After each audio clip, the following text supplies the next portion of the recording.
안녕하세요. 8월의 첫날 아침 기도에 오신 여러분 한 분 한 분 환영합니다. 오늘 본문은 요한복음 11장 1절부터 37절입니다.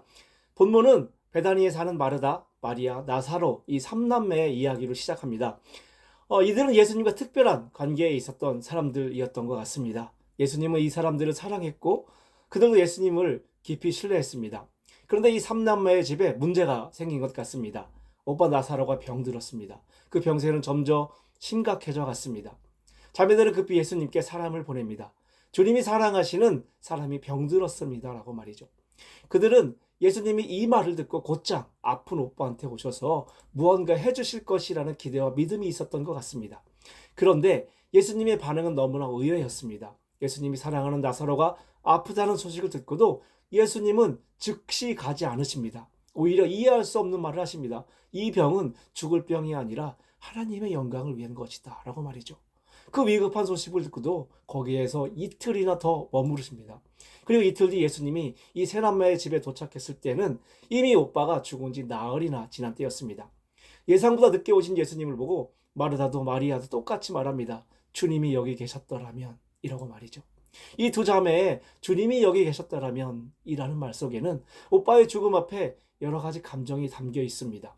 예수님이 여기 계셨더라면 오빠가 죽지 않았을 것이다라는 믿음도 있었지만 동시에 예상보다 늦게 오신 예수님에 대한 서운함, 아쉬움, 절망이 섞인 그런 원망이 담겨 있기도 했습니다.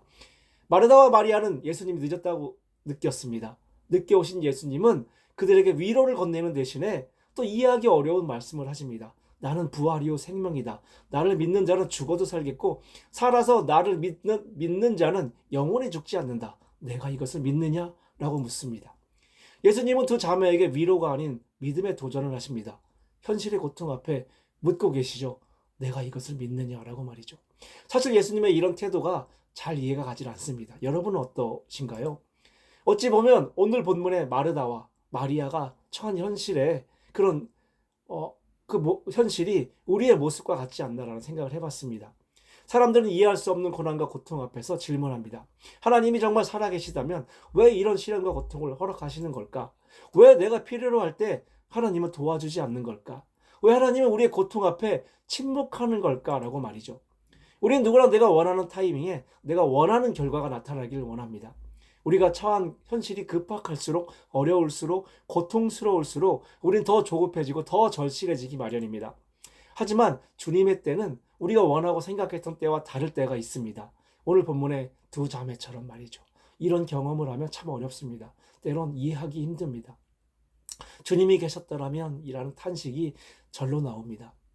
우리는 우리가 처한 급박한 현실 속에 기적을 원하죠. 하지만 주님은 우리에게 먼저 물어보십니다. 내가 이것을 믿느냐라고 말이죠. 이 질문은 단순히 신학적 동의를 요구하는 것이 아니라 대신 어떤 상황 속에서도 주님을 신뢰할 수 있느냐라고 물으신 것입니다. 그것이 죽음이나 고통 앞에서라도 말이죠. 믿음은 결과를 본 후에 생기는 것이 아니라 결과가 보이지 않아도 신뢰하는 것에서 시작되기 때문일 것입니다. 우리는 삶 속에서 수많은 어려움과 고통을 경험합니다. 그 어려운 상황 속에 때로는 주님의 침묵이 너무나 아프게 느껴질 때가 있기도 합니다. 마르다와 마리아처럼 주님이 더 빨리 오셨더라면 하는 마음으로 원망하고 낙심할 때도 있습니다. 그때마다 우리는 왜라고 묻습니다. 예수님은 그 질문에 항상 이렇게 대답하십니다. 나는 부활이요 생명이다.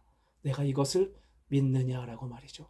신앙은 하나님의 시간과 하나님의 방식이 더 선하심을 믿는 것입니다. 어떤 상황 속에서도 말이죠. 그 시간이 내가 원하는 때가 아닐지도 모르겠으나 한 가지 확실한 것은 주님은 우리의 고통을 그냥 보고만 계시지 않는 분이시라는 것입니다. 사랑하는 나사로의 죽음 앞에서 눈물을 흘리신 것처럼 그분은 우리의 고통 속으로 들어오시는 하나님이십니다. 우리의 고통 앞에서 함께 울고 함께 걸어가시는 동행자이시라는 거죠. 그 생명 되신 주님을 의지하며 기다리는 것, 이것이 바로 신앙인의 삶인 것입니다.